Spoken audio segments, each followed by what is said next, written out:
Assalamualaikum warahmatullahi wabarakatuh. Kembali lagi bersama saya kawan-kawan. Kali ini kita mendapat request ya, bagaimana cara menjinakkan kacer ya.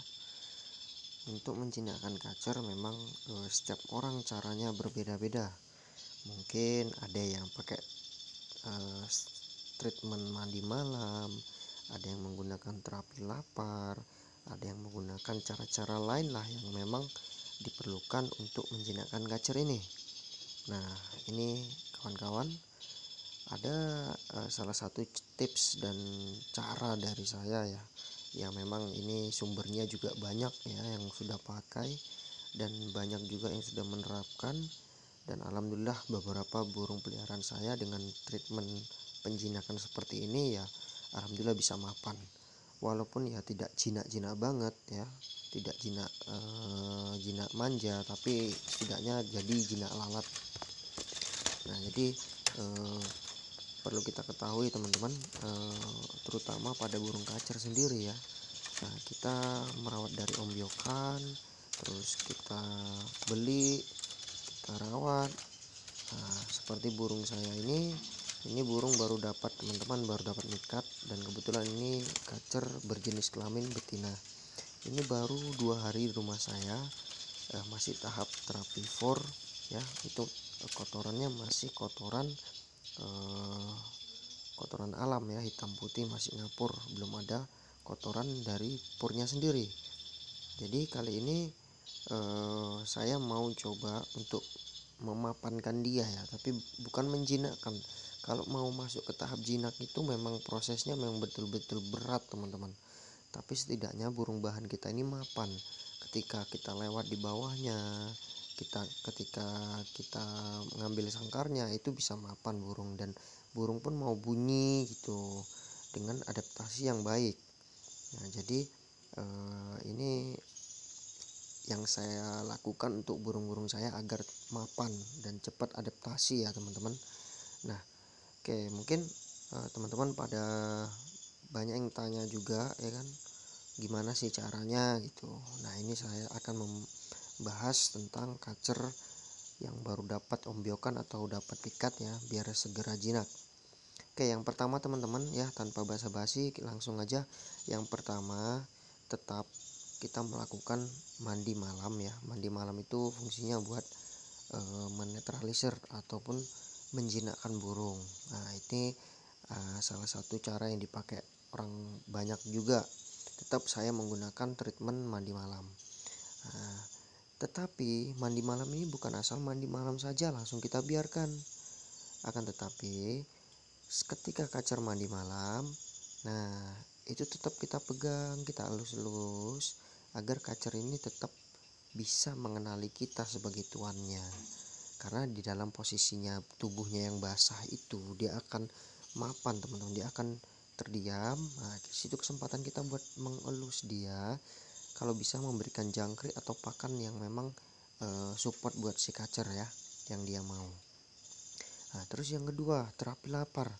Terapi lapar juga memang banyak sudah digunakan oleh orang-orang ya.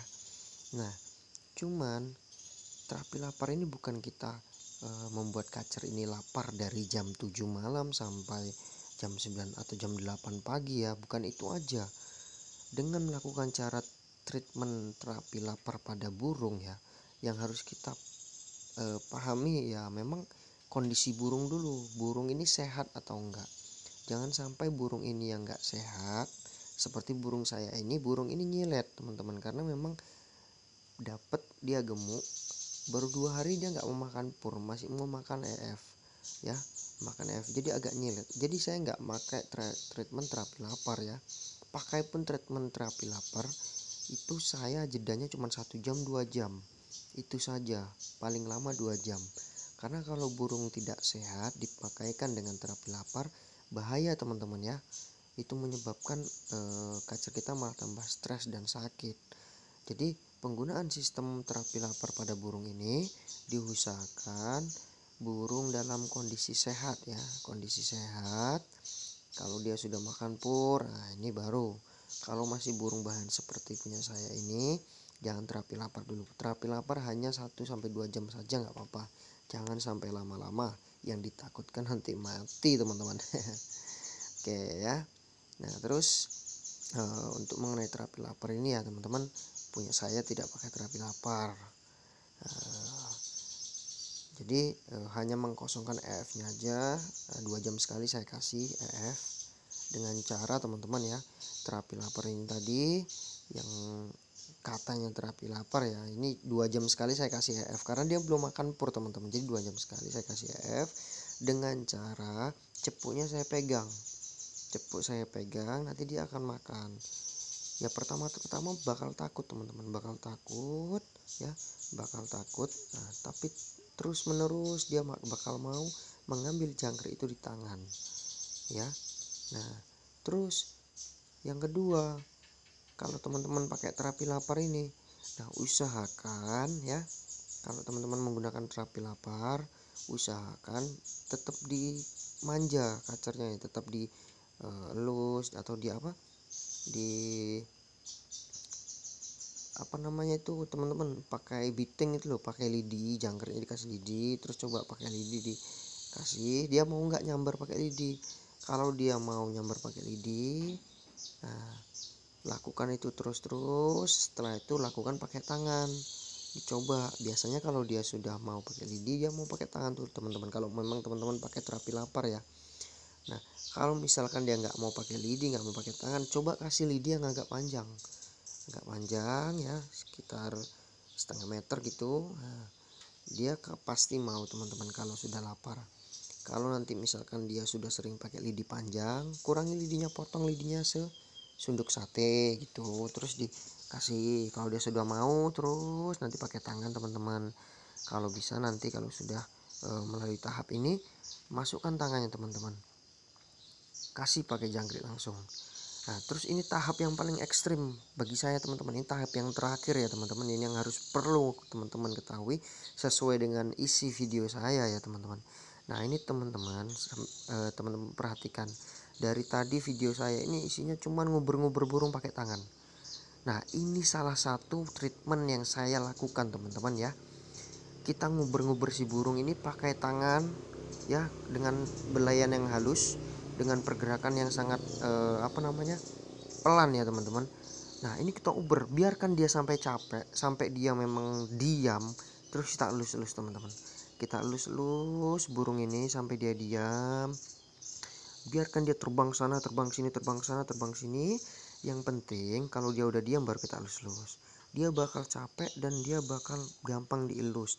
Terus kita tangkap, kalau sudah biasa kayak gitu kita tangkap, kita coba lepaskan di depan tangkringan, dia mau nangkring nggak, terus kita elus.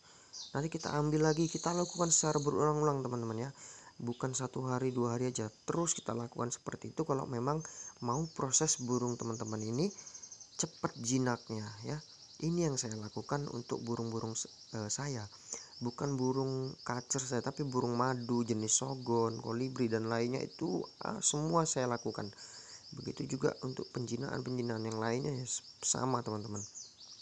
Jadi memang menggunakan cara ini ya sangat efektif, karena udah beberapa burung saya itu mapan gara-gara cara yang terakhir ini. Ini cara jitu saya teman-teman untuk menjinakkan burung. Jadi saya uber dia pakai pergerakan tangan yang halus. Nah setelah itu dia bakal mau luluh ya, capek sendiri, akhirnya kita mau ngelus-ngelus dengan lusen yang sangat perlahan. Nah alhamdulillah istilahnya pasti bakal ada perubahan. Coba teman-teman dicobalah, tidak ada istilahnya hasil percobaan itu yang benar-benar mengecewakan ya, kalau kita konsisten dan sabar. Jadi memang harus konsisten dan sabar. Memang karakter burung semua beda-beda teman, tapi kalau kita memperlakukan dengan sama, insya Allah hasilnya bakal sama ya. Kita coba dengan cara-cara yang memang ada referensi dan ada panduannya, insya Allah pasti akan bisa teman-teman. Jadi jangan menyerah untuk mencoba ya, jangan menyerah untuk jangan putus asa untuk menjinakkan burung peliharaan kita, agar apa yang kita inginkan dapat memuaskan kita. Kalau saya teman-teman, burung kacer di rumah saya yang jantan itu memang saya setel giras ya, jangan sampai jinak banget, karena tipikalnya kalau dia jinak nanti bisa nyiblek atau gampang balon teman-teman. Jadi memang saya setel giras, tidak saya jinakkan, kecuali yang betina ini memang khusus saya jinakkan teman-teman, agar mudah dia gacor, mudah dia ngobrol, bisa untuk ternak ataupun bisa untuk ngecas yang si pejantan. Oke teman-teman, mungkin 3 tips itu ya, tapi yang memang saya gunakan tips yang terakhir ini yang sangat manjur teman-teman ya. Jadi semoga dengan cara ini burung teman-teman semua pada dimudahkan lah urusannya dan burungnya pada gacor semua ya. Maaf kalau misalkan kata-kata saya berbelit-belit ya, tapi inilah apa adanya saya untuk menjelaskan konten-konten video saya ya, berdasarkan pengalaman dari saya juga. Mungkin itu saja teman-teman, pengalaman dari saya untuk